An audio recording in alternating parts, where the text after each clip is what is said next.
Ready whenever. Sorry, just so I know. What are we talking about first? So today, this one is, would you wifey a chick who has kids?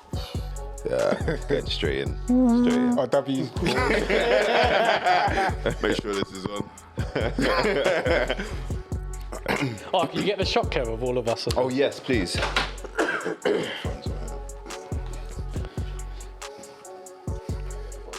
so I can put that on Insta when I get home later. Installment. Which one? Casey just No, feeling. so I can. sorry. I've started to use my Insta more regularly now. So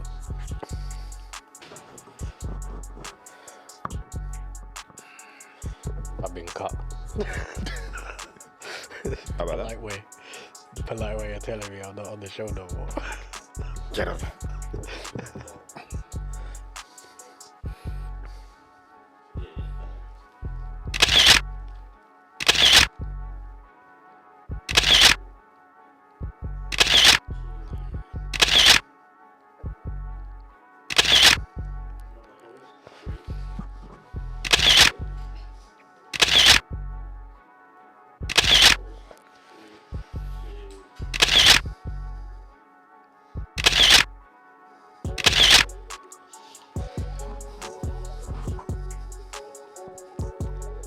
Yeah, I'll feel play with that stuff, bro. Thanks, man. Why do you have to say it? That's emotional. Oh, it's the same. recorded. Yeah, we've been recording. Good. All right. All right, let's go. So, hold on. I know, you know what? I'm thinking of focusing here, but to be fair, I'm not focused on the camera. I'm just gonna go. All right. So, welcome back to the short back and sides, the raw, unfiltered home truths from the black community, especially black men. And today we have a hot topic. What we're going to talk about today is, would you wifey a chick who already has kids? So, as you probably heard from the title, that is already probably triggering a lot of people. But hear us out, yeah? Let's have an open and honest and deep conversation about this. So, with us today, we have, starting towards my right, we have... Millionaire Mike, bonjour. Brap. RW Lamont. Fantastic. You got me, who's the host today, the Doc. Trife. Mr. Blake in the house. Pleasure P. P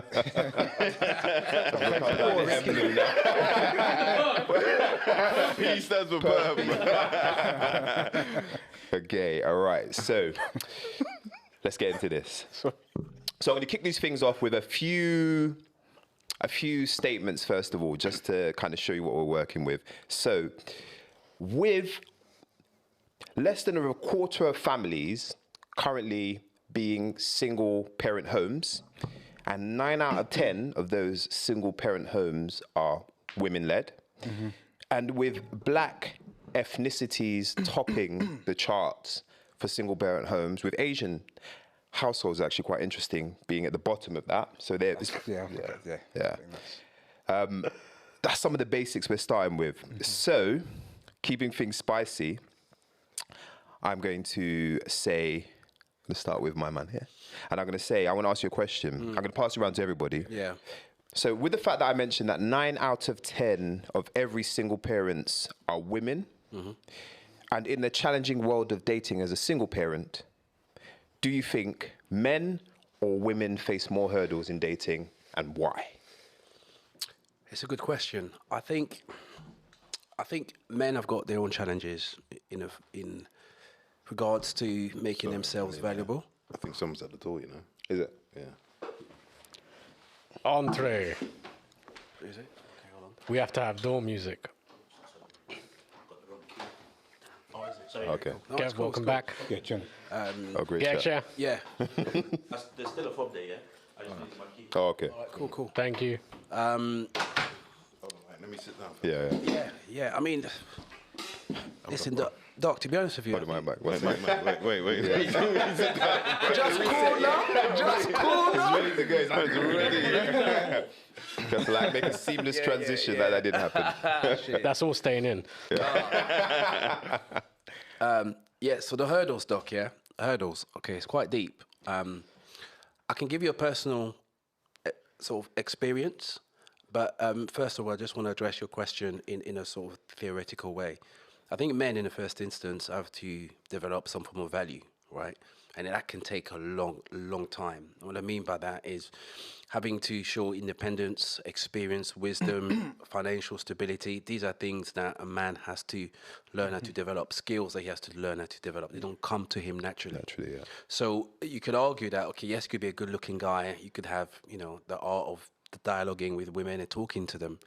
But there's only so much in how far this skill will take you. Eventually, you're going to have to show and demonstrate that you can handle your own and look after someone else. Because ultimately, women look at us as, breadwinners, etc. You don't care that we're in 2023. Biology hasn't changed for a millennia.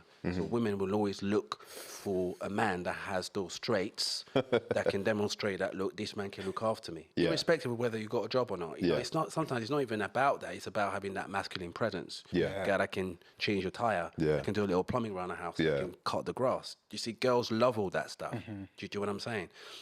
So I would say that men have to basically be valuable and is essentially manufacture that value themselves. With women, I find that women have got this inherent value a lot earlier in their lives. So when they're younger, from the ages of 16 to probably about 24, 25, they develop into sexy, mature and beautiful women that are the envy of all men, irrespective of what age bracket you're in. You could be an 18-year-old and a 60-year-old. Both of us are looking at this thing like, yo, Granddad, this thing's bad. Yeah. And Granddad would agree, and I would agree. Do you know what I'm saying? So I would argue that based on the fact that men are more predatory and look at women in a way to conquer them and to seek them, I think that women have got more opportunities to decide at an earlier stage in their lives what mate they can actually go for. So, girls on average, a decent looking girl, no capping, please tell the truth, ladies.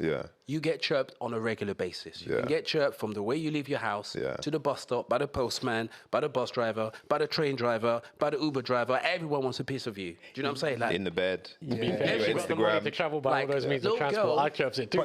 But there's chirping and there's someone that's trying to wifey you. I think there's a difference though, innit? Because I could chirp a girl because I'm gonna chop them, as the doc just said previously. I could look. I want to take something further, innit? So But you see, the thing is, okay, but you still need to kind of court a thing before you can you make that decision. Actually, you'll make that decision once you've ascertained what kind of woman she is. By talking to her and by understanding what kind of woman she is, you will adjust your intentions based on the quality of the woman that you are talking to. Now, going back to the hurdles that men face, personal experience, right? Quite deep. I need to share it with you guys. Is when my parents met, my dad did not know that my mother had children from a previous relationship. So they met in Italy or whatever. They had me, not in Italy. I won't say where because When you say that they didn't know, as in your mum didn't actively tell him. She did not actively tell him. Okay. So my father did not have any children when he met my mum. So she travelled into Europe as a single woman. From Ghana in his 70s. They met in Italy. That's where they met, and I was born shortly after that. Now it transpired throughout their relationship. He discovered that she essentially was a mother to two other children, actually to three other children, one of which was a girl. So what was the time frame of that? It's a very good question because when me and my dad speak about this, he speaks about it with a bit of pain and anger because he felt like he was slightly blindsided by the whole situation because he probably would have made different types of decisions, in terms of his loyalty towards a woman that essentially concealed this expression. I mean, by the end of this part, everyone thinks my mom's a really bad person, but she's not. She has a moment, but she's actually okay. But this is just, some of us might have gone through similar circumstances.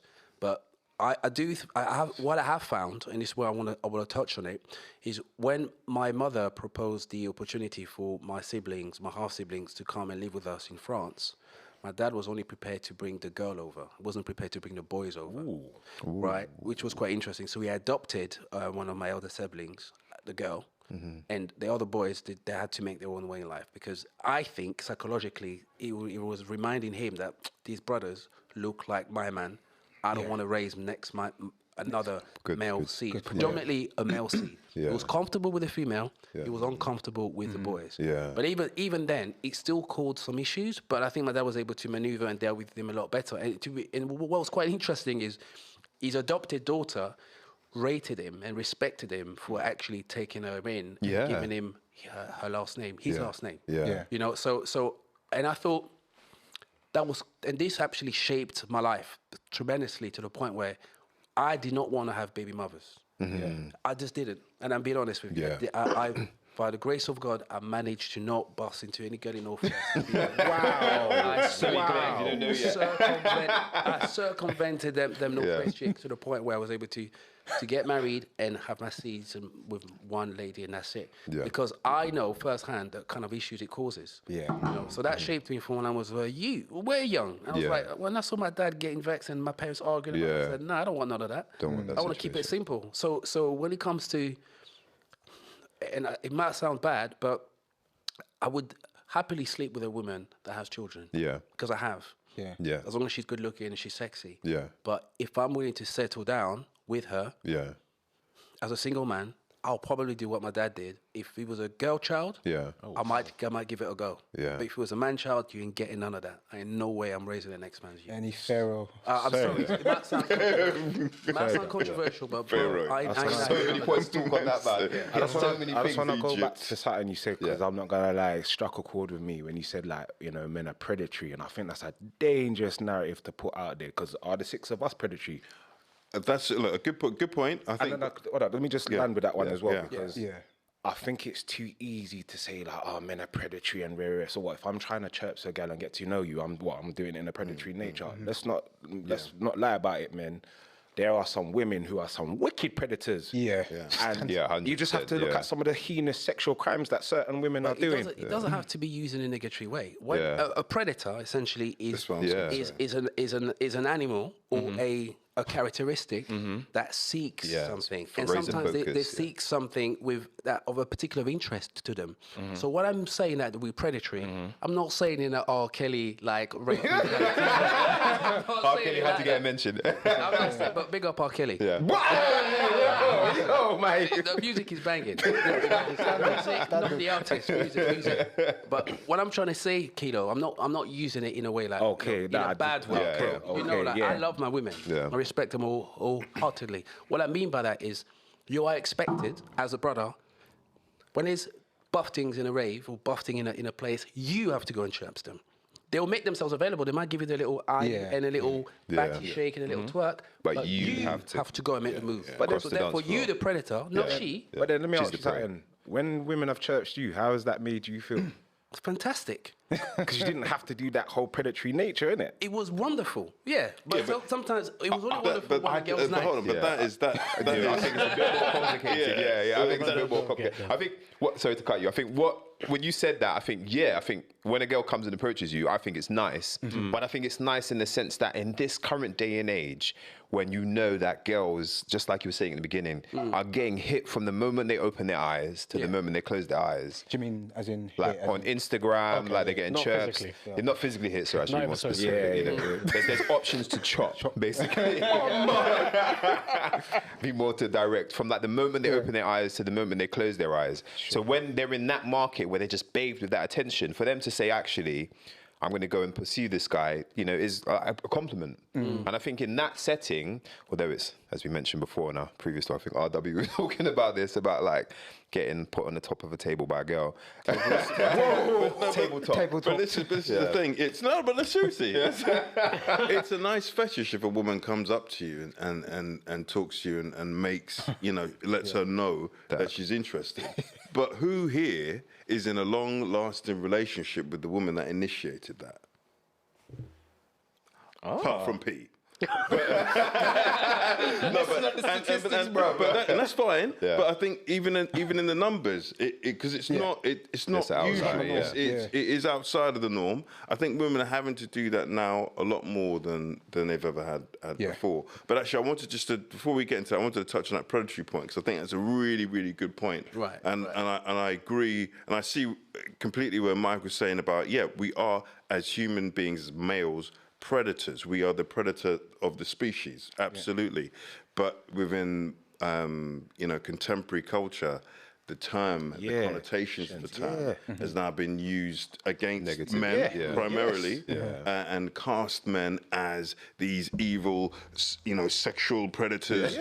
All of us have it within us, so we're just out there predatory and hunting and doing all these sorts of things, which is not the case, and that is absolutely not the picture that you were trying to paint. But it's no. But it's important to address it, to flag it, because you could take what you said, clip it, and then exactly. You see what I'm saying? I mean? There, Million Mike's talking about the pros of being predatory. And also how great R. Kelly is. You know what I mean? So you can drop all that in there. But we do. I also think we need to do a show about, can you separate the musician from the music? Oh, that's a good one. Yeah, that's true. Yeah, all day long. You can separate the art from the artist. But can you? Let's not go into. That's a great point. That's a great point. Wayne's question, yeah. But let's focus back on the question. Let's get back. Let's get back on it. So, I think it's the women. Yeah. So it's your turn now. Yeah. So the question is, would I? Yeah. Okay, that's the question. So not so direct. First of all, I'm saying the challenges. So you're looking at it saying there's a woman, she's got 5 kids. She's buff as hell. Buff. Think of the buffness that needs to be there to offset. Yeah, no, I get that. Yeah. I don't know. So you're saying I don't know if that exists, bro. What are the challenges and why? What are the challenges? I think the first thing that you said, you threw a stat in there, which was, you said 9 out of 10 are single mothers. And I think we need to acknowledge, because if the question is it hard for them, we have to acknowledge, why is that? And the law courts are fundamental in this, okay? Because they award the women the custody of the children. Yeah. That's why that number's so high, right? It isn't because there's a phenomenon out there and it just drives all these women to be single. No, that is the culture. And that's a very, very modern thing. Mm-hmm. If you take 50, 60 or so years ago, like 100 years ago, whenever there was an issue, it would be the man that would keep the kids, right? It's only the welfare state that's come in and funded a lot of this that creates this culture where it's sorry to say, it's easier, right? So I do think that if you look at it, because obviously I'm imagining those stats are based on the West. If you look at the numbers here in the UK compared to other parts of the world, you won't see those high numbers because the government doesn't fund the lifestyle. Yeah. And I do see it as a lifestyle choice at this stage, right? Yeah. We've got enough. It's not like it's the 90s. Right, it's not the 80s where you had 4 channels and you only knew what was in the books. Right? On TV, you know what I mean? That's true. Right? That's what we had. Yeah. Now you've got it on your mobile phone, right? All the information and data is there and available to you. This is a lifestyle, and all of the forms of contraception. More than ever, it's a lifestyle choice now, whether you like it or not. So, is it harder for them? I don't believe so. I think it's harder for a single father than it is a single mother, if I'm honest, because of the systems that are in place to support the single mother. Would I put myself into a situation like that? I don't have children. I do want children. Would I volunteer? When I was younger, I didn't have an issue with it, actually. Yeah, it's funny, isn't it? Right? When I was younger, I didn't have an issue. My 20s, I had the Happily cake. chopping, I had the cape. Yeah. And when I was a kid, honestly, when I was a kid, my favorite superhero was Superman. Right? I wanted to be Superman. That was some indoctrination, man. But seriously, I think that as I got older and understood the pros and cons. Yeah, that's going to be my next question. So you mentioned when you was younger, no problem, but now you're older, it's changed. Yeah. Why? What do you think's happened in that space of time? I think I have a greater understanding of my own value, if I'm completely honest, and what I be bringing, and what would also be on me to do. Yeah, exactly. Right? You come in. You come in as the guy now. Yeah. Right? And also the power that I do and don't have. I don't have the power over the children as if they were mine. I don't have that. We can say you do. I do not. I cannot discipline them in the way. However, if the little boy goes out and burns down someone's house, the fallback comes back to you. Straight to, at that point, doesn't matter that I don't have the authority. Yeah. I have to then take up the issue. Yeah. A lot of cons and not many pros. Yeah, basically. Yeah. And I think that is a heavy investment for a guy that doesn't have children or a child. If I did, I think that's different, because then you've got the concept of the blended family, and you're bringing experience with your children. But even in that, it would be very, if she had female children, highly unlikely to go into that scenario. You've got to be very, very careful, because in our current culture, all it would take is I might say to her, do something, she don't like me now, right? And all she has to say is, he looked at me in a certain way. Yeah. Just the allegation alone. And I'm not saying that all kids would do this, but these are some of the things that a man has to consider before he puts himself. Both ways. Yeah. It doesn't matter whether the child is a girl. Boy can say the same thing, and you will still. I would. Okay. Yeah, absolutely. That's true. That's true. I think that there's a slightly more leaning and propensity towards the man in. Do you see what I mean? The man in the house. Of course. A young girl. She's maybe prepubescent, that sort of stuff. There's all those sorts of scenarios that are in the common consciousness and the psyche. But you're absolutely right. It could be a male child as well. Can I ask, don't you think that the age of the child might have an impact? Because when I say, thankfully, I've never had to go through this situation, because I know it will take a lot of self-motivation to remain in a relationship with a woman that has a child. But assuming the child is, say, Doc, let's say she's 2 or 3, a little girl, you can almost raise as your own. Then that's slightly different than coming into a relationship where the girls are like a big old teenager, you know. And I don't want to touch that point, but I kind of want to mention it, not for controversy, but it's to say you're a good-looking 40-plus-year-old, and this 16-year-old's looking at you like, wow, is that mom's boyfriend? He's kind of buff. And you could potentially get yourself into a situation, because he does. I've heard some shit. Yeah. You know, I've heard some shit. So if I was in that situation, I'd probably say, nah, this is too messy. Yeah. Like, I would rather be the age of the child or the children might give me an indication as to whether I'll be willing to embark. You know, but I still stand by my point. I'll be more comfortable with a younger child. You know, that's of a female sex than raising an ex-man's. I just couldn't do that. I think it's difficult because a younger child is going to need a lot more investment. And you start to step into these areas of grey, like you were mentioning, like when this child, because all kids do it, it's programmed in them to test boundaries. So when this child now starts stamping and you're out on the road, and to all intents and purposes, people are looking like, why aren't you disciplining your child? And what do you do in them circumstances? Because if it was my children, I have a very particular way in managing that. But, you know, parenting is like as unique as a fingerprint. You know, we all do it with our own nuances and different ways. And Tutu's, I've done it a certain way. It gets back to the baby father, and he's like, "Who does he think he's doing this?" And that's another area. I'm going to touch on that point when absolutely. Which is we're just looking at the children, and then the issues around the mother. You never mind the original other partner as well. That brings in a whole different dynamic.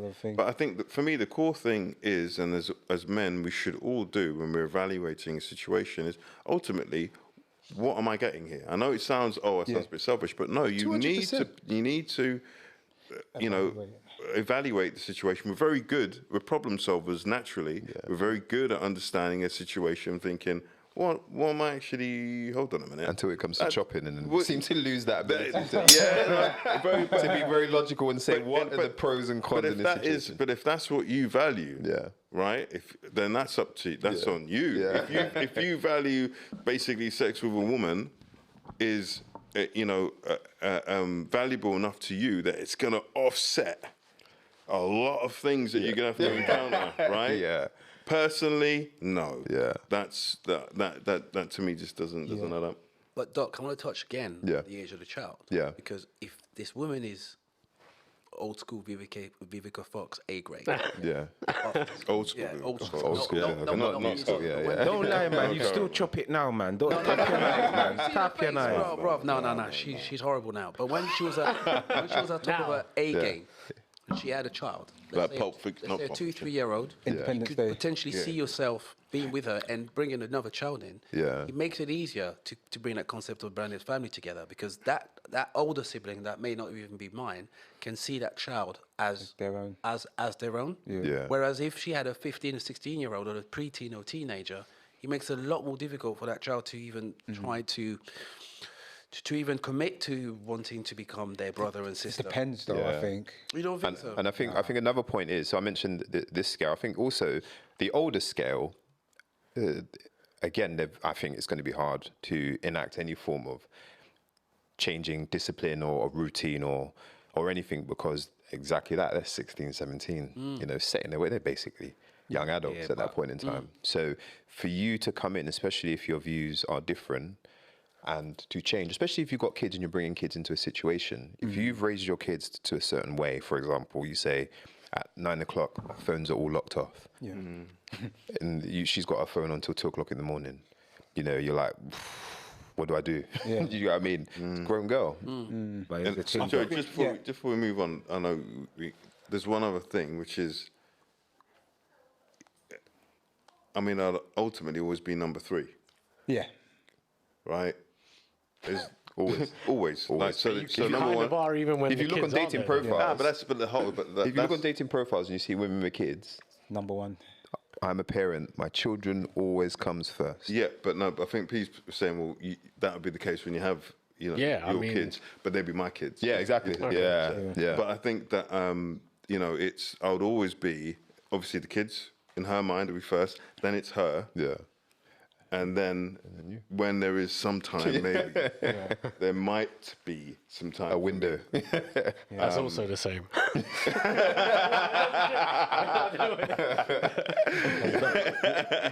Let me just jump on something just quickly. Yeah. Just to the point that you lot are making in terms of you can't kind of dictate how that child maneuvers. I think it comes down primarily that relationship you have with their parent. I know I'm not your biological father or mother, so obviously I can't tell you to do X, Y, Z. However, I have the relationship with your mother. So if I see certain things that I think are a bit, I think it's for me to say, you know what, such and such has happened. You deal with it, but I'm aware of it, and I think that's where you ease that. That's where you come in and ease that relationship. You see what I'm saying? Yeah. Because I think the problem is, as you say, it's in your nature, especially if you're a parent yourself. Yeah. You want to parent, but everyone's parenting styles are different. Very different. So as long as you've got that balance and that understanding, because if you go with it all guns blazing, of course the youth's gonna be like, I don't respect you. I'm not gonna follow you. But if you've got that relationship with the parent to say, you know what, I've seen this. Can we do it like this? Let the mum or the dad do it, and then you'll see the change gradually. Okay. I was gonna. Do you wanna? Shall we finish your points and then we can think? Yeah. I'll just do 3 really quick points on that. Yeah. So, so obviously equally for single mum and dad, I think it's about the same. I think they've got the same hurdles, practically, because obviously you're single, as RW said, that obviously for females, you get a bit more leniency from a lot more. Yeah, from the state, from whatever. Then like a single dad would, basically, from my experiences and what I've seen. Would I personally? I think it just depends on the person. So for me, it's 3 things I kind of look at. So it's how they discipline and raise their kids. So if they've got their kids doing everything and stuff like that, and just acting like a mad, like, they've got no curfew, they can watch TV, they can eat whatever they want, and no discipline, then obviously that kid's gonna run wild, and obviously you're thinking, nah, I don't want any part of this kind of thing. For me, a big part, which we kind of touched on before, is how involved is the dad? Yes. For me, I'll be honest. I prefer deadbeat man, like just not in the life, because it makes things a lot easier to deal with kind of thing. If you've got some guy that's like, oh, he's the perfect dad. very So active. I mean, like, why the fuck you with him then? Yeah, He's exactly. the perfect dad. So What happened? What am I missing? Is there a red flag there? So Yeah. if he's deadbeat and stuff like that, you're just like, oh, you don't want to know him then. I know it's bad. But makes things a lot easier. The thing is as well, like I've always said, if Reem wasn't there, and there was a different person, a different man there, the expectations I myself will put on that individual, because we'd be having a conversation to say, talk about you. I'm not saying the person's going to be better in doing whatever, but there is that conversation, because if my kids are going to be raised by another guy, I want structure, I want stuff. Exactly that. So I'm not having no fucking anyone. You know what I mean? Any Tyrone, one of them ones. The other thing is, But the problem is, though, in what you're saying quickly, is what you say is an idealist viewpoint because you're in control. But reality of current standings is if she says, get out of my house, you're not involved. Yeah, I understand. You're like blocked, that's it. You know what I mean? The thing is as well, you can still put that into the guy. Like, he'll understand. Because to your point, if we know it's a deadbeat dad that ain't around and whatever, the guy's going to run free riot anyway, innit? But if at least an opportunity to have the conversation and say, well, actually, But the other thing is as well, which I was going to add into this is, well, two things. One, imagine me picking up little white boy Timothy. Yeah. That's going to present its own challenge when I come in looking like this. Rainbow fam. With the hair. Rainbow fam. But you think of it from the kid's perspective. Because my stepdad was a white guy. So when he used to pick me up, people used to look at us funny, even though it was that time in the 80s and that. And that's something I've always thought about. Yeah, trust me. You look like a stranger, innit? Yeah. Stranger.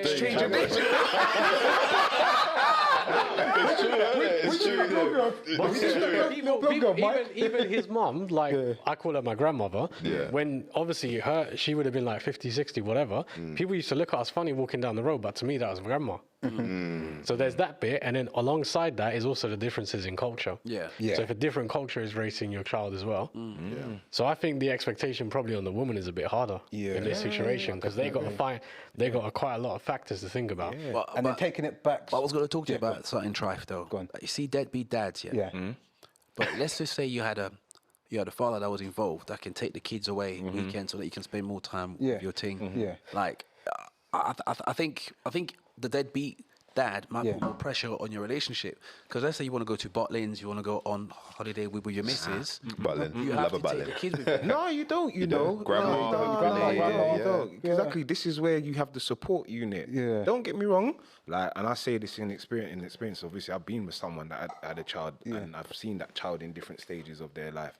And don't get it twisted. You know, there were times maybe in the weekdays it was the three of us. But best believe, if I wanted, like, we went on holiday. And you know, and they went off and with the family and stuff like that. So if, as long as you've got that good support unit, you can have that balance. You know what I'm saying? Do you guys remember this meme? It wasn't a meme. It was a short clip, right, of this brother that bought McDonald's for. Yes. Yeah.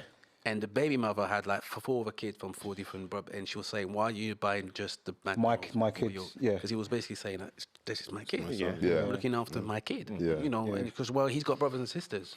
So in the mind's mind, it's like, it's not my problem. That's to the point as well where you say, how many kids can I deal with? It's true. If she's got 5 or something, like she's buff, she's got 5. It's like, 5 birthdays. You know what? It's not going to work, you know? No. It can't be true. like 5. 5 is just... Because... That's too much. 5 sets of uni. The reality is... So before we get into that, we've got to tackle this 5 thing, man.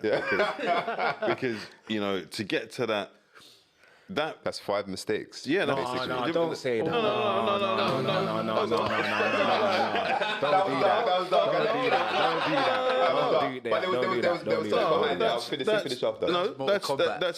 That's a valid opinion, right? That's a valid opinion. 5. The point I'm making is, at some point, okay, it's more about the decision making with the woman. Yes, okay. At some point, to get to 5, and in a situation where she's on her own, there's a number of things that have to happen, right? To get, hold on, let me just put it out there. To get to that point, that to me without going into massive amounts of detail, I will question how she got to that point. What were the things to get there? Would you question that if the 5 kids were for one person, one man, as opposed to 5 under 2 that baby? I think if it's one man, I don't know, were they married? Yeah. Right. If it's one guy, that shows that she has a capacity to commit to someone and build a family. That's I think a different situation. Yes. If you've got 5 and there's 3 baby daddies, that again says something else about her decision making, her lifestyle, and ultimately the question is, do I want to airdrop myself into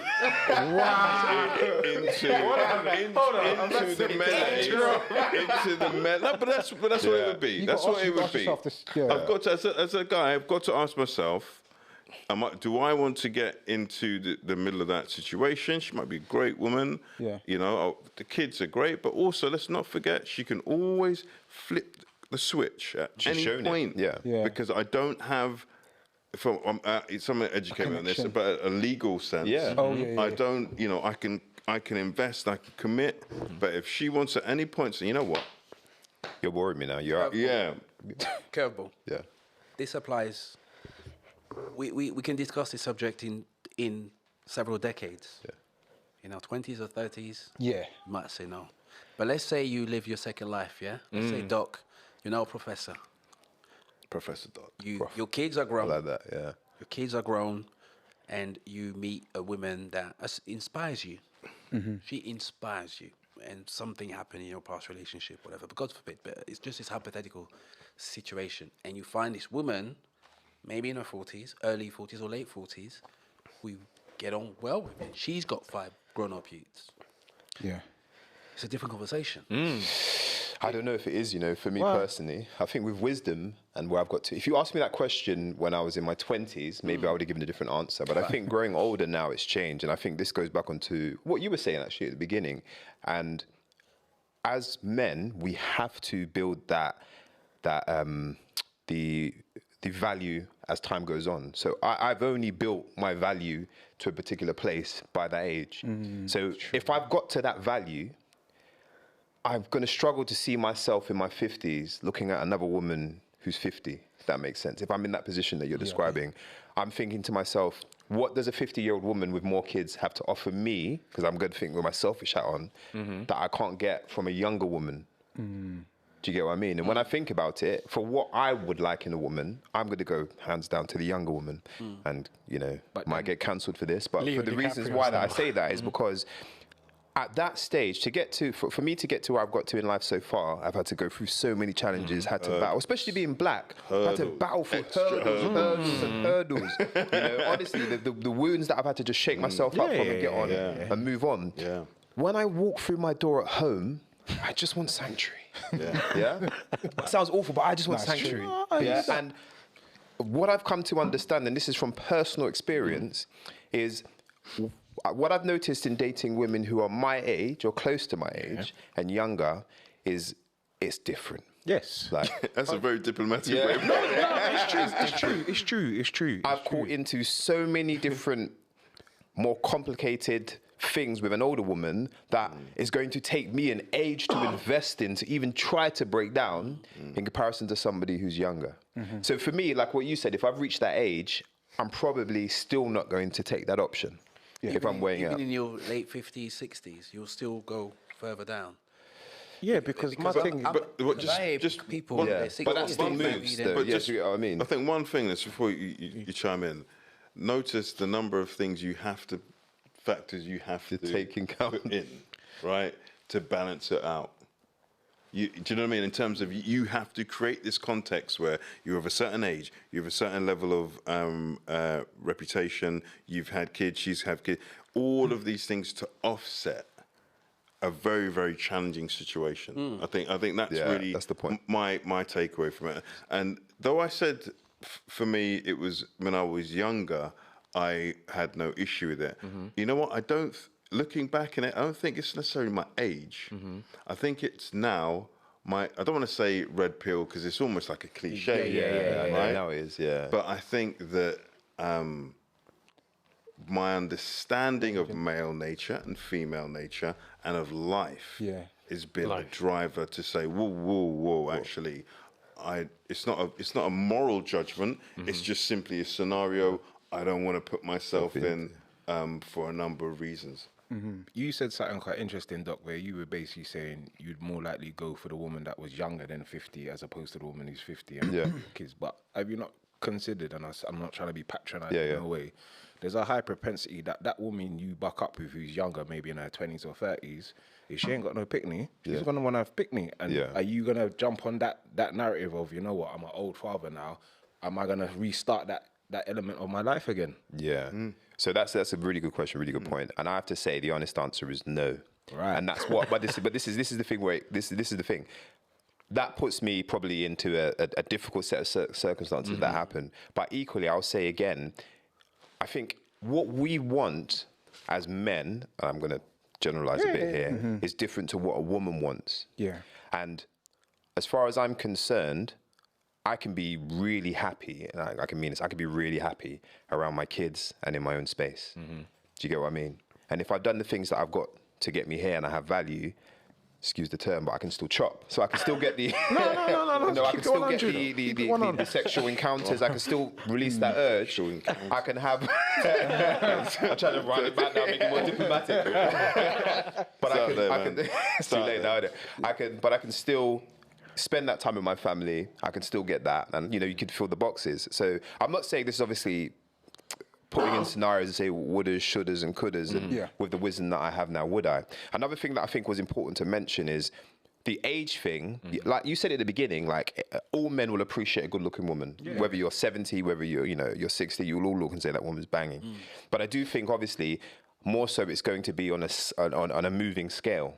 Do you get what I mean? So when I said I'm like in my 40s, I don't think I could date somebody in my 40s because the experiences that I've had, and obviously this is a sweeping generalization, have been a lot harder than the experiences I've had with somebody younger. Do you get what I mean? Because they've had more trauma by then.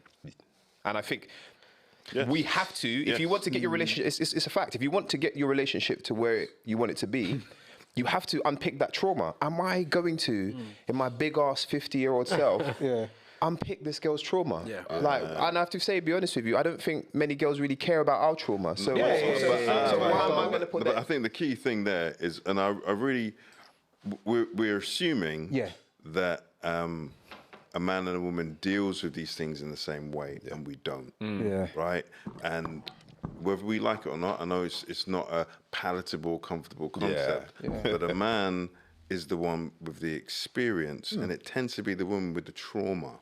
Right? And what do I mean by that? I mean, it's in, we deal with things emotionally in a very different way. We've got this culture now where women are lecturing men how to manage their emotions. It's an entire culture now that says you should be more this, be more open, like that, be more this, be more no. And what that is you should be more like a woman. Right? And that is not, I'm not saying to bottle up all of your emotions, that's not what I'm saying. Right? But the way we handle and communicate and manage our emotions as men is very, very different. And now I've reached, my early 40s, okay, what I've gone through has improved me as a man. And that isn't to say that a woman's experience doesn't improve her, but the emotional element is very different for a woman. And there'll be loads of things you're going to have to deal with. And there's also the debt. We haven't spoken about that. Let's get onto that. We haven't spoken about that. That's a major, major factor in... Again, when I was in my early 20s, I'm thinking about these things. I was thinking how beautiful she is, and the child needs a father figure. I can be that. But that's what was in my head. Whereas now I'm a lot more rational, logical, and thinking what's best overall for myself and what can I do moving forward. Also, Doc, I want to sort of bring another point. You recall Dr. Uma Johnson was essentially championing for single black men to take on black women particularly, that had children. So there was this initial point, but also what I also want to bring to the table and to the discussion is, how do we fix it?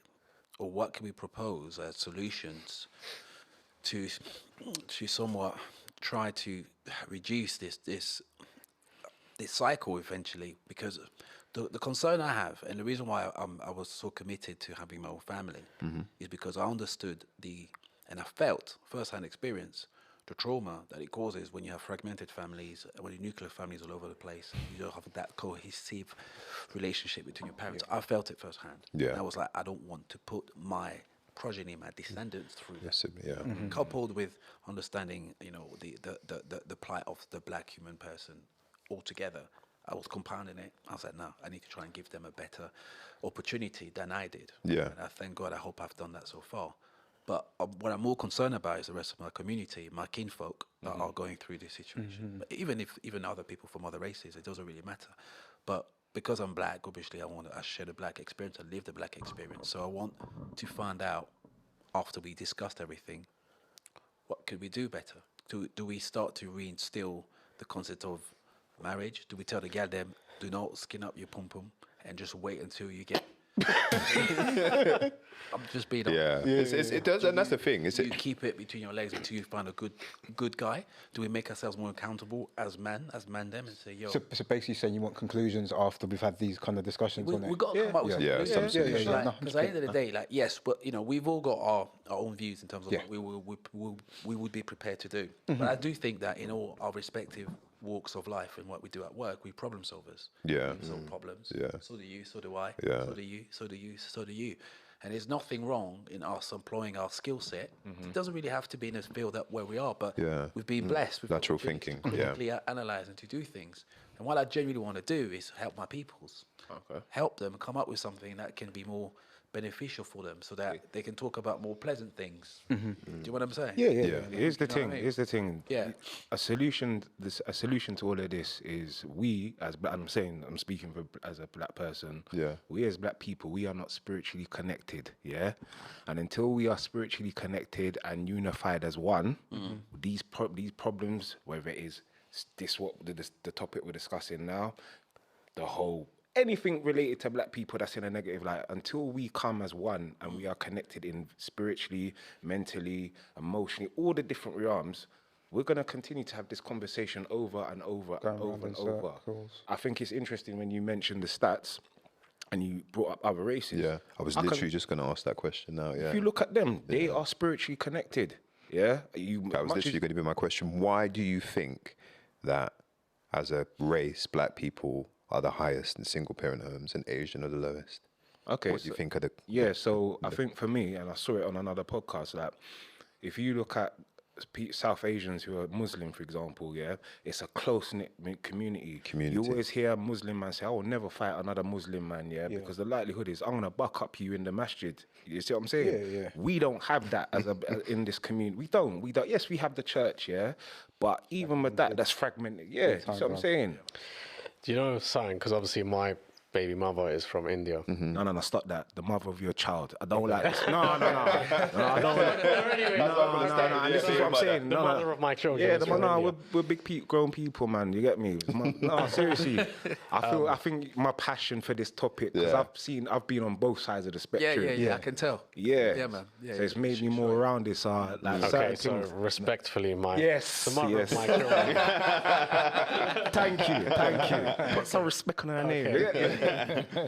No, so one of the things I remember, like whenever we've sort of had heated conversations or discussions, maybe in front of our parents who are both obviously from India, one of the things that her mum has always sort of said to me is like, you don't walk away from a marriage. You don't walk away from a this and that. And there's been many times where we have clashed as culture.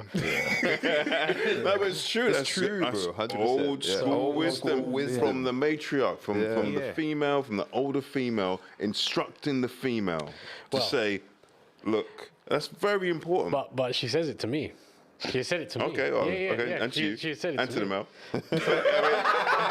It's interesting because it tends not to be the man that leaves, Well, so, there's been, I guess for them, they're not used to seeing those kind of discussions. So one of the things that always comes up is our difference of culture. Right. Always comes up with the way that, like, I talk to the kids, the way I'd set expectations. So, like, for them, they think I'm lenient with the kids because I'm not like, you have to do every piece of homework, blah, blah, blah, blah, blah. So when it comes to the marriage, at times I used to sort of ask, well, where's like that intensity there? Like if I was expecting something, because I think the other thing is I had an expectation because she was from India that she would be a certain way, which is probably, no, that's true. But I'll be honest, was she like, from India or she? Yeah, she's born and raised there. Okay, right. So she's actually not like from the she's not in born the in UK the UK. and of Asian. So she came here when she was doing her masters. Oh, okay. Yeah, so she's Indian. Yeah, born and bred. Okay. Yeah. So my expectations, can I ask, were you thinking more of a traditional? I think that's what I thought in my head. Like things would be traditional, but then. Can you expand on what you mean by traditional, just so people can understand what you mean by that? Oh, this is where I get executed now. But like, I thought it would be very much like a homely woman, clean, run the house, etc. Yeah. But actually, in doing her masters, she was like, no. I was going for career. I was about to say, if she was here doing her masters, that is not the trait of a overly traditional female from India. That wouldn't. No, not at all. And then it's like it's a point where I have to remind myself that actually why are we even together? Because if she was traditional, she wouldn't even be looking at me. Yeah. Wow. Why'd you say that? That's a really good point. So why'd you say that? Yeah, that's a real deep observation within the community, to reflect back on yourself. She would be with an Indian. I'm mixed race. I'm part so you think it's just solely because of race? Yeah. I thought it was more about the cake. I thought it was more about. Sorry. What did you say? It was more about the cake. Yeah, that's what I thought. I thought when you said that, I thought you was going to talk about like tradition, as in say if she's going to be doing the cooking and cleaning, and you were going to be the breadwinner. Sorry. What I mean that's is, what I like, thought. if she was going to be traditional, Yeah. she would have gone with an Indian guy. Oh, Yeah, okay. So she's broke right. that. So then, as part of that, part of my journey was to understand that actually it's going to be completely different to what I perceived. Like, for example, her friends, they've all stayed married to Indian guys, whatever, yeah? Their marriages run very different to our relationship did. Imagine that. So it's like, it's, at different points in relationship, you can look at it and be like, no, there's no parallels. But that comes about because obviously I mix in the culture.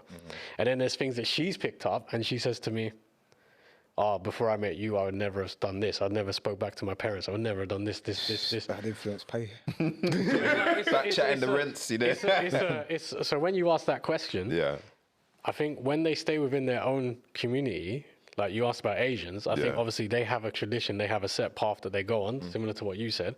But then you look at Rima, breaking that tradition. I mean, deviated from the script. Yeah, deviated from the script. And she's learning things all the time. And then I can see her cousins and stuff while they're having conversations like, what do you mean you did this? What do you mean that? So it will all evolve over time now. But what do you think is more damaging? Having multitudes or fragmented families, or having multiple families that are more traditional, and knowing that one of the two spouses probably has to take a bit more, be a bit more compromising. I'm trying to find a word, but they probably have to be more agreeable. Compromising. The thing is, I think that's one thing we've always said, like, with the kids, because there's like, between us, there's 4 religions. Because both our parents have different religions, yeah? So we do everything in the name of Buddhism because there's no God. So then that way, that's a compromise. No, but all jokes aside, it's a compromise to say that when the kids are older, they make their own choices. I respect that. So that kind of says what our view is on the kids. Now, she's a master's degreed academic and I dropped out of college. So between the two of us, 2 completely different paths, but we've done okay. So we are very much in a space of, we just negotiate around things because we've both shown the kids can do it either way. Yeah. So it's like, there's times when she's like, this is better for you to handle. And there's times when I'm like, do you know what? This is better for you to handle. And that's how we do it. It's almost like interlinked. I can't, you just see it. Do you know what's powerful? I just wanted to say, so you mentioned, because I asked the question of what's the difference between why is black families tend to be higher in the polls and Asian families lower. And you mentioned something that I think was really important, and I think it's community. I have to say, personally, you talked about spirituality. I don't think I'm that spiritual, but I believe heavily that it's the community is a big, big factor. And I think the reason why community is a big factor is because it holds some form of accountability. I think current day and age and time has everybody in a kind of a space that there is no accountability. And I think, forgive me, but women are even more susceptible to this. And I think in ages or societies where you had to go through it's like more obstacles. If your pathway, if you see across the street and you say, oh, the grass is greener over there, but you have to jump 10 fences to get there, and you've got 100 people, most of those people are not going to make it. And those barriers are things like community, parents, you know, all of these things that are there. Society, I feel like this day and age, all of those fences are gone. So people don't have time to drop over a hurdle, sit back and think, is this really worth it? Should I really be leaving this relationship? Yeah. Nah. Instead, you've got a clear open run. And sometimes people are even gassing you to make that run. That's true. Yeah. And you get to the end, and then I think a lot of people may reflect at the end and say, oh, maybe it wasn't the right decision.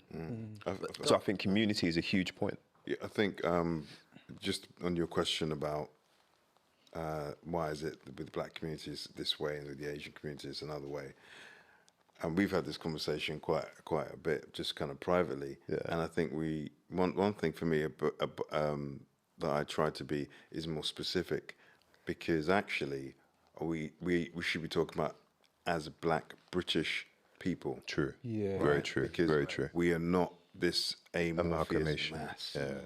And the narrative for the African American is very different to our experience. So I would definitely say, you know, why is it the black British are in a particular position and the Asians aren't? Why would you say? What's your kind of? I would say that you know, we need to look at the point at which we came into the country in large numbers, and the cultural difference between that point to now. Right? We were married as a group of people. Yeah. Marriage was fundamental. And they were married young. My parents got married young. Yeah. Right? Marriage. And they've been together, and they're still together over 40 plus years. Yeah. Right? And they work through it. I think that as a culture, we don't value marriage. We buck against traditions and past. We rebel against it just for the sake of rebelling. Yeah. And there isn't, you know, to go back to the spiritual part, the church was fundamental in our identity and as a community. Yeah. Prosperity preaching got in. All these sorts of things got in that turned it into something other than it was.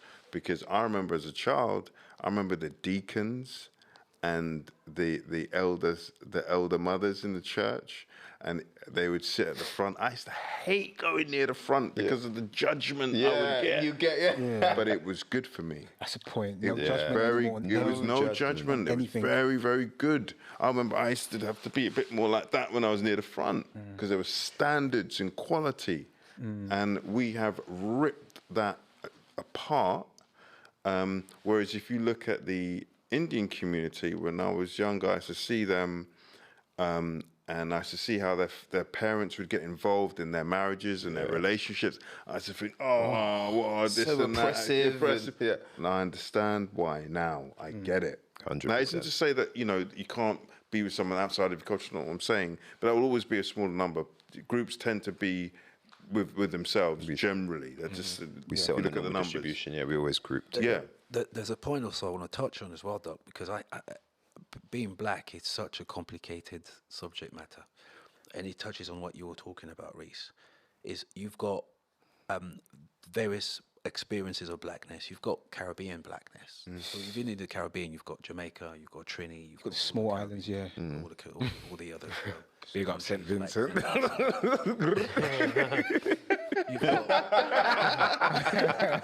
You've got over 50 countries in Africa represented by different religious groups, different ethnicities, and people with and those countries and those peoples have got different value systems. Yeah. So even when we talk about black experience in Britain in terms of our attitude to baby and baby fatherism, baby motherism, etc., and the fragmented relationships. Mother-child, yeah. We've not even talked about how it's affected by the level of blackness within the ethnicities within the so-called black word, you know, or this black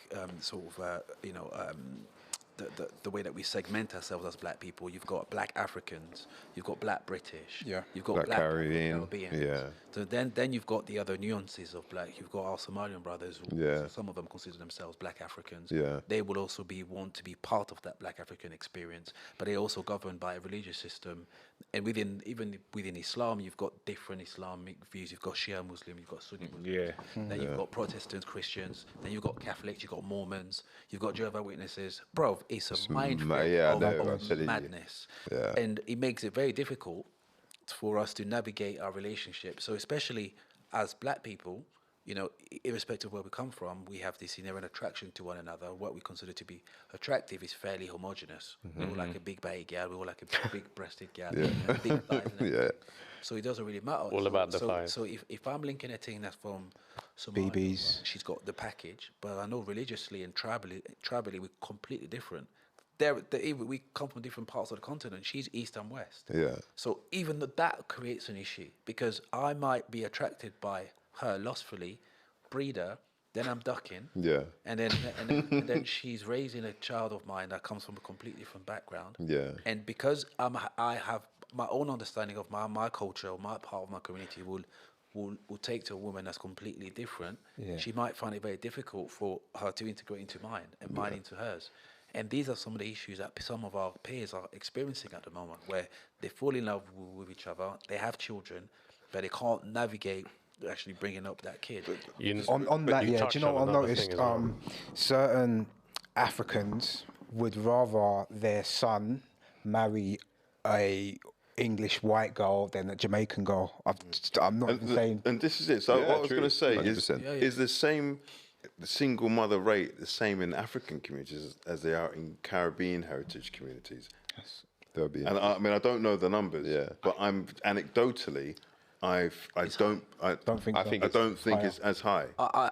Which isn't as high. I beg to differ. There is some African countries, I won't name them because I don't want to start no beef. But the one that's the amount of children that are not being fathered by the same individual is rife. Is it? Oh, I would have thought the Caribbean. No, I'm talking just one or two. No, but I'm talking. No, I'm talking in the UK. I'm talking. Obviously across the continent. And what I'm saying is in the UK, when you under the umbrella of Black British, because I put us all under that, and you've got your substrata. If you're of, African heritage, because there's women that I know of Black British, of African heritage, married in their 20s, right? And working through marriage or going through it. And so is the issue, I know they love to say black people, but again, like I said, we're not all just this mass. Amalgamation. So I think it ties back to tradition and the family unit, and that narrative from one generation to the next. And why is it in the Caribbean community there's a disconnect? I'll tell you why there's a disconnect, and you made the great point. You see, the problem was rooted in the fact that when we came over here, this was the motherland. That's a problem in itself. So if this is the motherland, you're going to take on the motherland's mindset and ways of doing things. So the whole thing of being black and British is kind of bitten us on our arse, because the price we've paid for it is we've lost the traditions. That is why certain things have come about certain ways, because as you said, we see ourselves as British as opposed to the ideals that we took from back home, whether it was the Caribbean or Africa. You know what I'm saying? That's powerful, Kilo. Because you know what? It kind of corroborates with my experience when I went to Jamaica. It blew my mind because I was very impressed by, I mean, that's where I went as my experience. It might not be the same for other people, but generally the Jamaicans that I came across were very cordial, very intelligent, very polite. It was a contrast. Even the kids conducted themselves with the utmost self-respect for themselves. And when you couple that with kids in, like, let's say, Halstead or Hackney, you get on a bus, and you're like, there's nothing wrong with Tottenham. Kids never behave like this. Like, I would walk the street and they'll say, "Good morning, sir. Good evening." They'll be so polite. They'll be so proud to be top of their classes. It was a different mindset. I was flabbergasted. And if you look at the generation that did come over, especially back to Windrush, the level of professionalism and professionals that were amongst that group was incredible. High, yeah, right? that's all they really got. Doctors, Yeah, lawyers, nurses, etc. However, the country itself would not accept them in those positions. So they had to. So that knocked them. That was a huge knock of confidence. Of course. And then there's also, as you say, there was the mother country, but it didn't treat you like a right. Imagine that you were a doctor and you've worked hard in Jamaica, or whatever, and then you come over here and your papers are not valid here. Exactly, and you can be a janitor. You need to watch three little birds. See, you know what? I want to watch all of these programs, but just a quick point. I'm fed up of watching this trauma when it comes to black people at the moment. I just can't do it. So I'm saying that Britain is to blame to some extent. The society that welcomes. No, we got to take some responsibility in the absolutely and collectively. But I do think there are extenuating factors. Sorry to cut. The major external factor that I heard, and I've been trying to find where this quote came from, but I remember at the time. Well, not remember, I wasn't there. But the government at the time, there was a statement that said that the Caribbean, these Afro-Caribbeans are far too ambitious for their children. Right. Yeah, says it all. That says it all. So certain things had to be put in place to make sure that they successive generation. Exactly. And I think that that is an external component without a doubt. But we also have to take responsibility, and I think a big thing is feeding off the state, taking state money. I was just about to say. Taking housing, all of these sorts of things. If I had my way, you wouldn't want me to have my way, but if I did have my way, one of the things that I would do is pull that. The welfare state. You've got to reduce it in some manner because it's a lifestyle choice now. Yeah. And that has... And you see that even more so in America. That's exactly. See, this is what I was going to say. So. I think that is a huge part as well of why we've ended up here, is the encompassing narrative for the independent black woman. I think that was a narrative that was pushed a lot in America. And I feel like it's diffused over to here. So the welfare state has given the facilities for that to become a thing. So you're saying, for example, I don't mind getting pregnant because I get a house, basically. Is what you're saying? That's what's like happened. that. So that's a big part of that. Yeah, 100%. And the system will... like life, I think, is about friction. If you encounter friction, you're less likely to make a choice in that friction direction. If you have to go through friction, you're going to say, actually, I better not do that, because how am I going to pay for this child? How am I going to support? What's the roof? But the part that is, again, our community's responsibility is there's no shame. Yeah. Right? Shame is huge.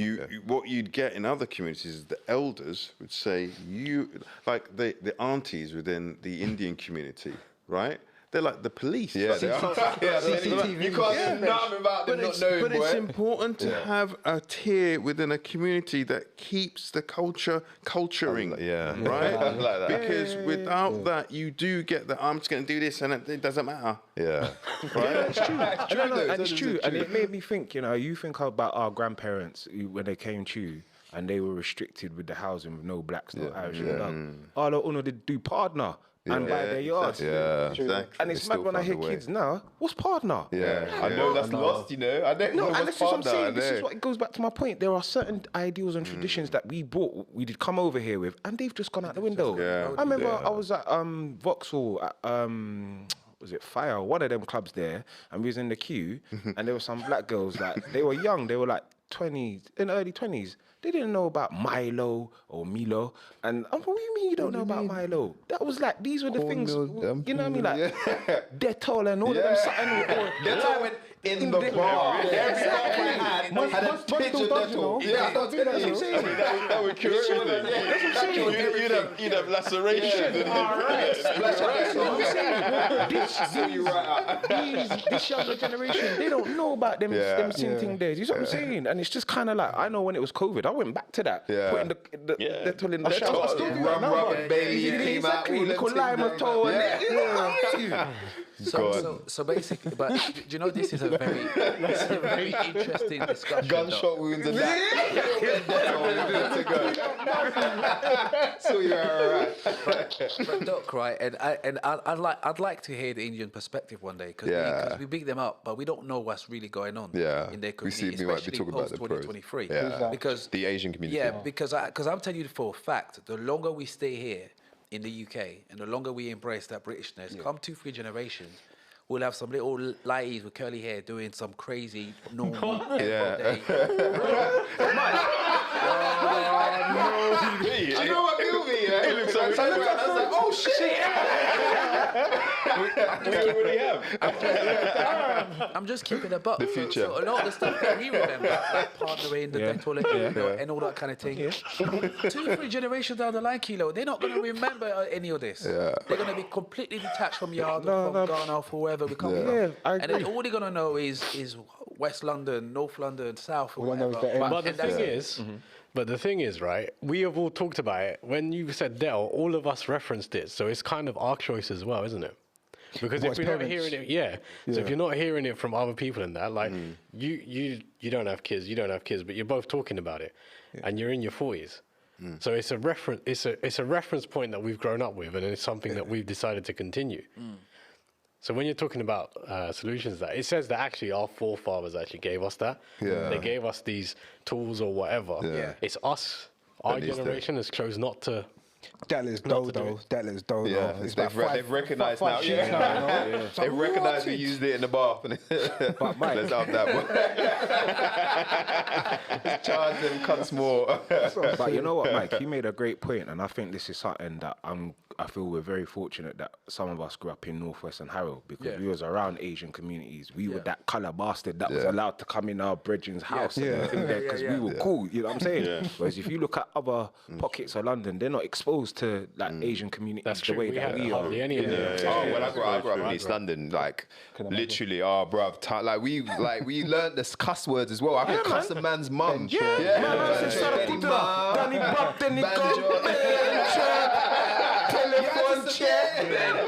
to survive in the playground, bro. So we were like brothers in arms, man. I'm telling you. But what was interesting, I remember I was speaking to a friend at the time, and he said his dad was like, very interesting. I remember this now. You've said that. He goes, why are you telling them our secrets? I've been Why are you know, and that's stop what I'm saying. doing that. We are fortunate that we have been exposed to the secret. Some of us have been exposed to the secrets. Whether it's money making or pooling resources together. And to your point, you know, I'm sure there are, with every community, there's a dark side, there's an underbelly, there are difficult things. Curly hair kids. But, you know, the reality is they're the ones that have got the first Indian Prime Minister. Yes. Yeah. Right? So they're doing something right. Whether you like him or not, it's true. Whether you agree with his politics. He's there, bro. He's there. There was a black exchequer for a couple of days. Do you remember, Mike? Yeah, for a couple of days. And then that man got scapegoated, everything was him. It was all him. All his policies he did. He got kicked out, and then they said, no, that's what's I can say I sat down on a chair. Yeah, but still, I'd rather, if I'm honest, I'd rather he didn't. He got done hard, man. Here's what I want to touch on. This is going to blow you guys. No, it's not going to blow your mind, but it's something that we must consider now. Us lot, all intellectuals, all, you know, to some extent, professionals, academics, or whatnot. To some extent, you know. No, I didn't look at anyone. I'm just trying to essentially like bring every skill set that we have together. Like growing up around Asians, for instance, in the arranged marriage situation. Now, you knowing that I'm raising 3 beautiful black girls, they're going to be, thankfully, growing up in an Amen to this. Amen to this. You got 2 boys. You might be thinking, listen, brethren, I got my brethren Mike. He's got 3 beautiful picnic gal. When you get older, it might be a thing where we need to start thinking along them ends where if we got this emerging black British middle class that we all trying to aspire to be, we're probably already there anyway.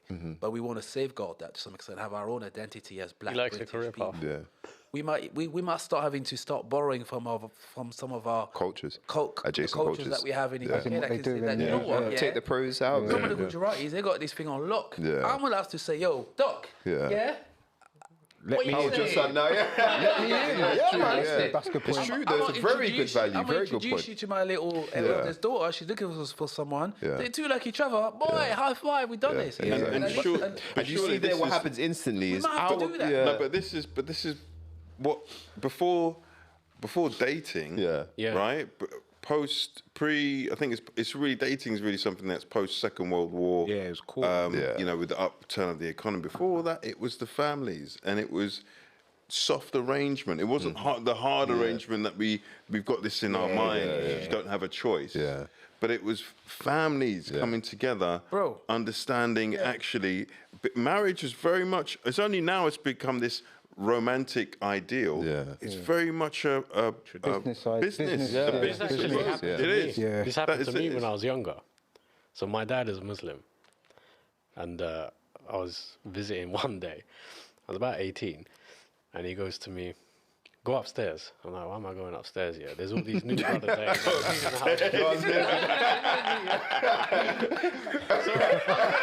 I don't think he's clocked on just yet. Finish the story. What have I missed? No. It's when you said, you know, the go upstairs. It's hilarious. Like, what's up there? Who's up there? God. So I'm sitting down, and this girl comes in. So I'm like, "What's going on here?" Yeah. So she's clearly aware of what's happening. I've got no clue because obviously I didn't grow up with my dad. What race was she, just out of interest? I don't even know, you know. But was she Muslim? She's Asian, yeah. She was Asian, okay. Yeah, Okay, Asian. she I was don't know Muslim as where. well? Yeah. Okay. She buff. Yeah. And I can say she remained buff, but we'll come to that in a minute. Yeah. We'll come to that in a minute. No, it's not as controversial as that sounds. It's not that deep. That'll be Sunday dinner for you. They've met. Oh, wow. Yeah, it's not that controversial. Like So, Blended. It's jumping on the culture. No. So I'm sitting there, and I'm like, I don't know what's going on. So she starts asking me all these questions here, like, "Oh, you know, where do you go?" Because I'm from North London, obviously. Yeah. They're from East London. Okay. So I'm answering these questions. And then, like, clearly I'm not playing game because I've got no idea what's going on. So she goes, "Look here, what's your thoughts?" And I'm like, "Thoughts on what?" And she's like, "Moving forward." I was like, "Moving forward where?" With what? Yeah. Yeah. So I'm like, then it clicked, innit? So obviously I went off on the mad one. I'm like, "What the fuck is this?" So I just came downstairs like, "What are you guys doing?" So anyway, cut off the whole deal. But yeah, after a couple of years later, he was like, "Yeah, that's you have come to agree to that and then like marry her." And then fast forward, years later, my sister got married. The same girl was at the wedding. I didn't recognize her at first. Yeah. So she actually saw me but went to Rima first, started chatting to her. Then Rima's like, "Oh, how does this girl know you this and this?" I was like, "I don't know how she knows all this about me." So she must have had a bio or something. Because she remembered everything, like a bio. Catalog, boy, stats. Yeah. Because all these things she was reeling off. Yeah. So Rima was like, "How does she know all this about your childhood and stuff?" I was like, "I don't even know who the girl is." And then when I saw her, I realized, like, "Oh, yes, you, innit?" But she'd been arranged marriage off, and she got the hard end of the deal because they gave her someone from like back home. Back home. Yeah. So I was like her last chance. You were the soft option. So yeah, like these. But I'll be honest. Like obviously, I'm cool and everything now. But at that a few years ago, I thought about it. I was like, actually, I wonder what would have happened if I did. Yeah, that was because my question. that girl's been loyal to that guy. Yeah. She got married a year after me and her met. Yeah. So what? That's at least 20. Yeah. Yes. But again, it's the family infrastructure they that's were all around there. it, right? Because They were all there when they're all involved, when everyone's involved, Yeah. you're less likely To just- go on a whim and be like, "Oh, you know what? I don't like My it man no is more." fucking snoring. And Do that's you know it. It's what I done. mean? And the trivial things that people divorce over now, it's less likely when there's more at play. There's more involved. 100%. Yeah, more. And that's how it's worked for however many years. So, because we're getting deep into this and we got to start wrapping up, I'm going to hear what you got to say. You got some point. Maybe that might be my final point. Actually, is perhaps we should abandon the whole idea of race, and just knock it on the head, and just basically stop promoting just better, cohesive human beings that can just work and live together and produce good children. Yeah. I think that will probably be something that we need to think about, because it's getting to the point where, you know, wearing this label of blackness, of whether I'm a black man or black this and that, but it's long. I'm a human being. My name is Mike. You know me. Yeah. Right? And I just want to be the best person I can be. And I would have probably been the best husband to any girl, black, white, China. Yeah. Don't really matter, because that's just me. Yeah. That's who I am. And Yeah. that's what I'm called to do. So perhaps let's just abandon this race thing and just bring it back to reset it to zero. Treat people with respect and with dignity, and let's keep it moving. Yeah. So, just to wrap up then. So, men don't want to date women with kids. And here are the top 5 reasons why. Yeah, these are the reasons I found. It's money. It's the attention. Yeah. It's baby father drama. And it's the complexity of the relationship. So trying to blend families together or interacting with the baby father if he is not a deadbeat dad. Say it again. Like, you got, how many kids you got? Deadbeat? Yeah, all right. And not raising children as your own, I think is another thing I found high up on the list. Men struggle with that. And I think an honorary mention is what you already touched on, RW, is judgment. I think when a woman starts to rack up baby fathers, I think you have to start looking logically in your mind and thinking, how good is her judgment? Because one time she must have loved him more, and then no, and then there's 2, and then there's 3, and then there's 5.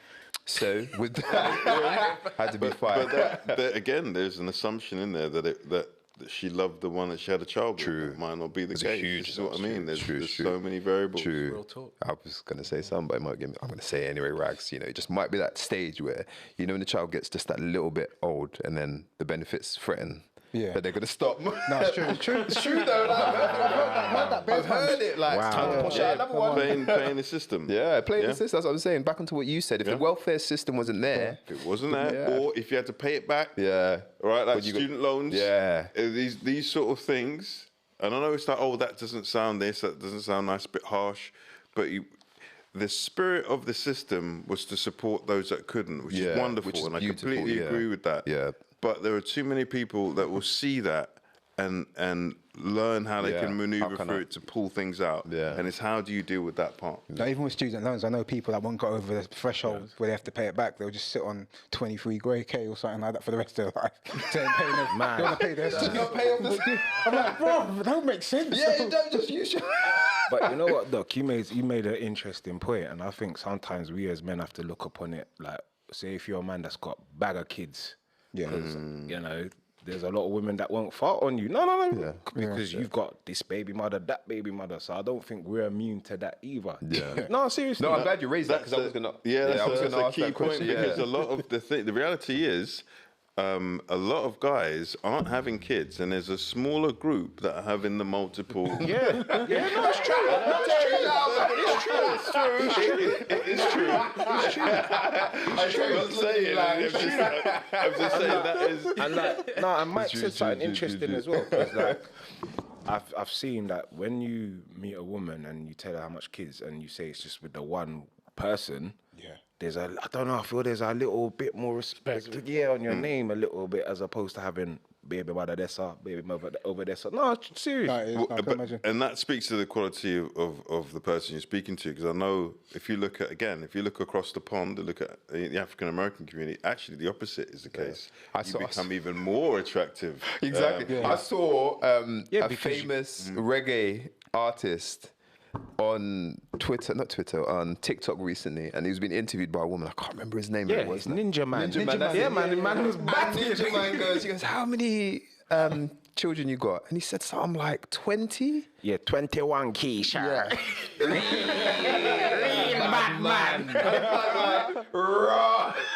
Man was proud of having that many youths with a bag of different women. This is the thing. If you've grown up around that, like I have, like I'm not gonna. Yeah, same. You know what I mean? 100%. It's very easy to slip into that kind of mindset. Do you see what I'm saying? So My granddad had 30. 30. Bomber club. But Reece said something quite interesting in the sense of, you know, in America, if you've got bare kids, you're more attractive because ultimately you can produce seed. Yeah, exactly. And we're seeing a decline in baby rates. So I can understand why people are kind of thinking, well, you know what, I might have to, you know. Jump on that. Yeah. But to touch on a social discussion, you'll find that, and I think it's happening with people of African descent who are of a certain, you know, social status, is that the better they do, the less kids they have. You know. Yeah, 100%. I know a lot of my peers, my brothers and sisters, Caribbean, Jamaican, Ghanaian, or whatever, they're doing really well at work, really well in their respective fields. But they only have no more than 2 kids. Yeah. Get the sniffles starting. But you know what? If I was to my mates, that's probably the advice I would give them as well. You know, in today's kind of That's more the European model. Yeah. It is. Yeah, bro. I'm just too scared of the snip. That's the problem. Yeah, bro. I need to get it done, but I'm you can't mess with anything there. And it's just, you see it's why it's even more funny because you're a doctor.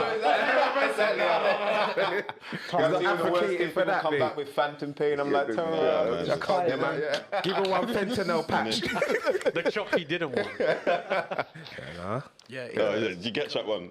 You said the chop he didn't want. I missed that completely. But you know, one thing I do want to say, I think it takes a lot to take on another person's child or children. Yeah. I think we have to big them up because it's a noble thing. 100%, yeah. A noble thing to know that, you know what, really you're not my child, but I've still got some sort of love, respect, or admiration or time for you to bring you up as your own. Because, you know, let's not lie about it. There's a lot of people bring up youths that they think are theirs. Yeah. But they're a jacket. But that's a whole next story. that's No, seriously. seriously. 100%. Very high numbers. High numbers. Yeah, very high numbers. I've got some stats on this thing. You know, Ghana, Jamaica, same. Yeah, man. Back home, you can take on another man's picnic a lot easier. It's not the same kind of financial pressure. Yeah. But you know, because we all come from blended families. Exactly. And yes. you know, in some communities, it was a cultural thing that, like, a man would like sleep with a woman and, you know, have kids, and women would have a lot of kids, and there'd be a lot of different men there.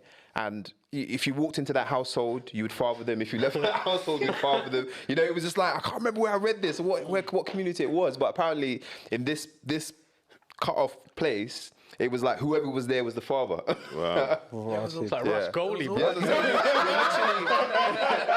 might step out, go and see your next thing, and then that guy will step out, see your thing. Yeah. All right. So on that then, Not moving to that neighbourhood, mate. Ending on that note, let's get some reflection points. I'll start with Pleasure P. So would I date a woman with kids? Having raised 2 kids myself, I would probably ask questions. Yeah. Things like expectations all round. Yeah. I can't see myself wanting to financially get involved again. We you know, you were saying about that's the like how problem, many though. kids and stuff. Literally, we debated a second child. We delayed it for quite a while because, like, actually, we've got shit we want to do first. Yeah. So I don't know. Move. I think if the kid was a certain age, like above, like, I'm going to be honest, I'm not paying childcare fees again. Not fucking doing that. And I'm not having the sleepless nights again. So if I found myself in that position, I'd probably be leaning towards more like the child is a bit independent, able to do things themselves. Yeah. I think the other thing for me would be, would my influence be the right influence too? Yeah. Because I think there's got to be a bit of self-pride as well. Like, you can't just give yourself fully to just anything. Yeah. Like, for me, being a father is quite serious. I'm very huge. sort of like regiment. Like, the all most jokes aside, you important can hear role. my tone of voice change. When it comes to the kids, it's very different. Ball game, yes, 100%. So could I be invested in that?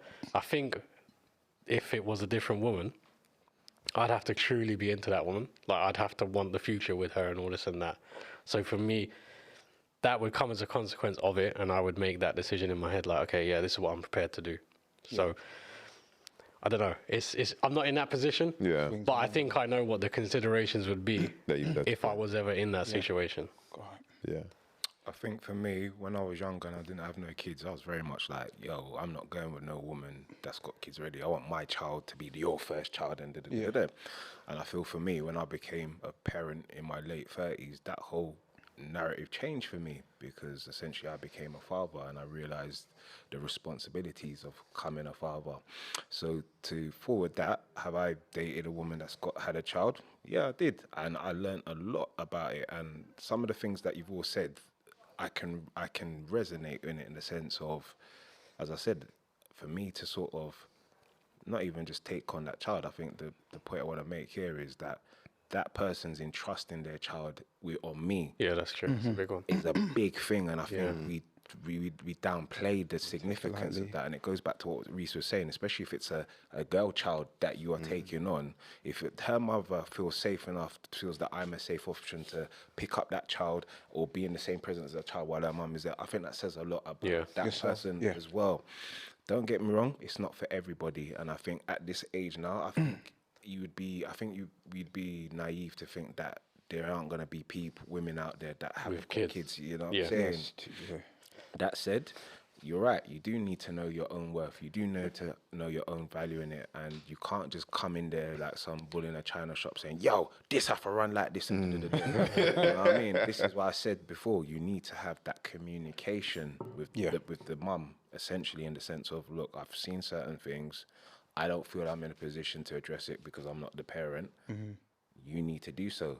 But that said, as I said before, I big up anyone that has taken on a next child that is not theirs. And because let's not lie about it, there are some deadbeat fathers and there are some deadbeat mothers as well, 100%. And again, that's something that I think we think all women are maternal. Nah, bro, 100%. Yeah. I'll touch on that point. Yeah. So for me, I think once you look past obviously the chopping and obviously just the lust thing, then potentially, I think I would. But again, you need to consider certain things. For me, my considerations would be how they discipline their kids, because I'm not dealing with no bad pickney, basically. That's not mine, because, again, you get that stuff where I've been in a situation when man's told me, ain't you my dad?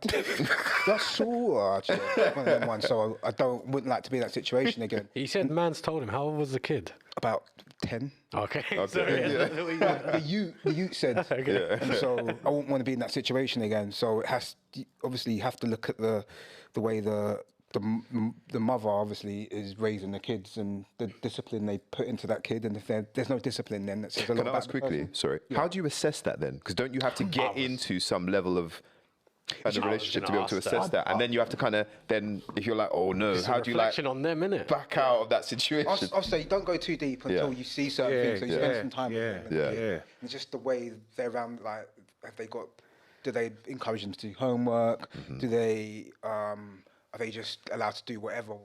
And iPad. Okay, go and put some chips in the fire and whatever. Are they cooking for their kid? Are they wifey, or are they just deadbeat mum, basically? Because a lot of girls are, which we haven't touched on. Yeah. And that's another. That's a whole nother. So obviously, once you do that analysis, you kind of find out if that's the case or not. Yeah. And if obviously, and the second bit as well that I touched on before is Tyrone still in the picture? One of them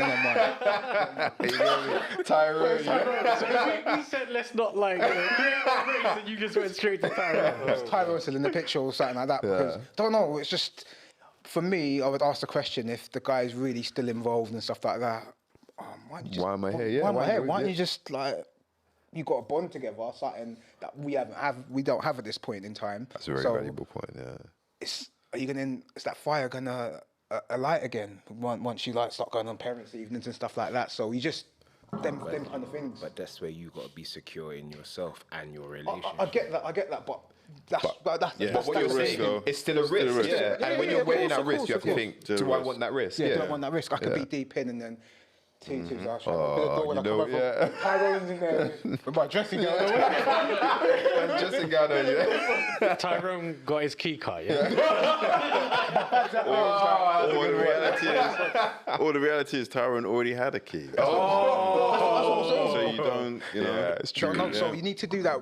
For me, you need to do that math. If it's not mathing, then just allow it, basically. Yeah, good. You say mathing? Or me? Well, I'll go back to my earlier point, Doc, and I'm going to keep it a buck. I would rather not date a woman that has children. I would exclude myself from the situation. I'll say thank you. It was nice knowing you, and I'll buck. But if there's a situation that presents itself where the woman was exceptional.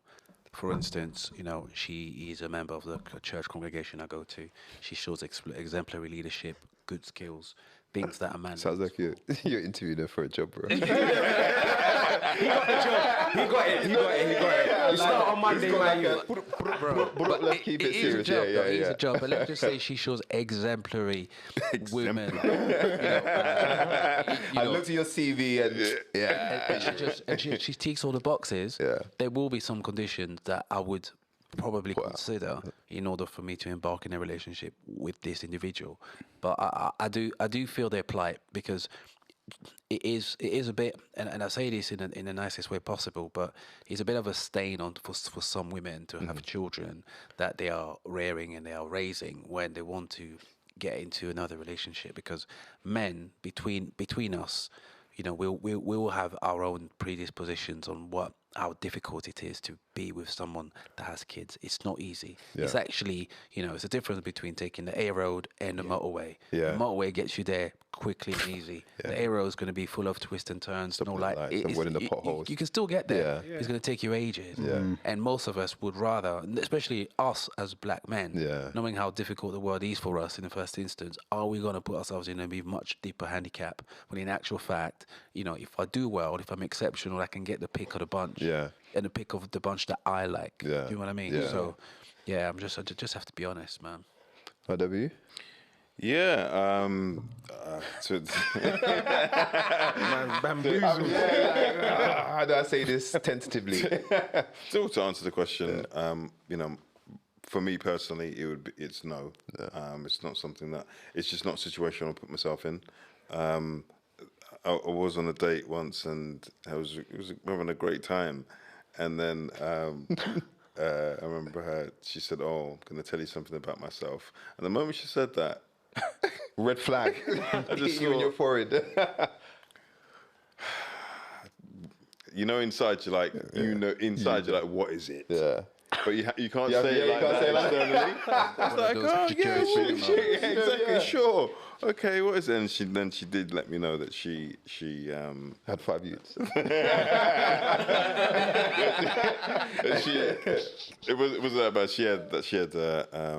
She had a boy, and but my thing, but it goes back to the story that you told about it wasn't to that extreme, but when you said that your father, when he met your mother, he just put it on the table, just be clear about who you are and the situation that you're in, because you wouldn't want me to put something to one side and then later on, once you're emotionally involved, then to say, ta-da! Look right. He's what I made earlier. But you know what I mean? We've got to be honest with each other. So personally, no, but I do think if, listening to, especially a lot of points you're making, if a guy does want to do it, if he's met someone and you know what, she's special, he really likes her, just evaluate, have a plan. Do you? Yeah, absolutely. Do not run into it. I wouldn't say to run into anything, but really look into it, have a plan, know this is not going to be easy, have things in place, speak to people that have gone into it, but have gone into it and done it successfully. Yeah. Right? And so if you choose to, be aware of the challenges and the pitfalls is what I'd say. Yeah. Okay, so my perspective, just to wrap things up. So I've actually been in the position where I have dated somebody who had kids. And it's funny, I crack jokes. I'm not going to go too deep because they may watch this and feel like I'm attacking this. So I'm not going to go into the depths of it. But I will say, again, I think going into that relationship gave me so much wisdom. And it kind of honed to the fact that I'll go back to saying that now, if I'm making that choice, it's probably going to be a firm no. And that's because I saw there was red flags before, but I just didn't do my due diligence. And I think I had the time to really look and almost see a bad situation and really assess it. And even when I took that situation and I thought, let me think of the best case scenario, I was still like, that's still a poor scenario for me. And I think that taught me enough to say that actually for me personally, it's a no. I think what you said is beautiful. I think I'm not saying it can't be done, and I do know some people who have beautiful relationships, and I think it's fantastic that they can do that. And like you said, that somebody can take on somebody else's child as their own is an amazing thing. It's a beautiful thing. But I think you have to, as a man, do your due diligence, know the risks that are involved, because you have to weigh up, are these risks worth it? And if you are happy and you know what the risks are involved, then you do you. No, totally agree. So, gang, that has been another episode of the Short Back and Side Show. We're going to go in now and we are going to round this up. But before we let you guys go, going to let you know what's coming in our next episode of the Short Back and Side Show. And that episode is Body Count. Does it matter? It's going to be flames. Gas Mark 10 style, bruv. Big time, bruv. Yeah. Big time. As usual, you know where we at. Short Back and Side show across all the socials. Look us up on Twitter, YouTube, Instagram, TikTok, even Facebook now. And whilst you're there, you can also listen to us in your ears. We're across all the audio platforms, podcast platforms, Spotify. What are the other ones? I always forget this. Google, Apple. Yeah. I don't know anymore. There's plenty. Just go look us up and go support your boys. People, it's been a wave. We out. Be safe. Peace. And be kind.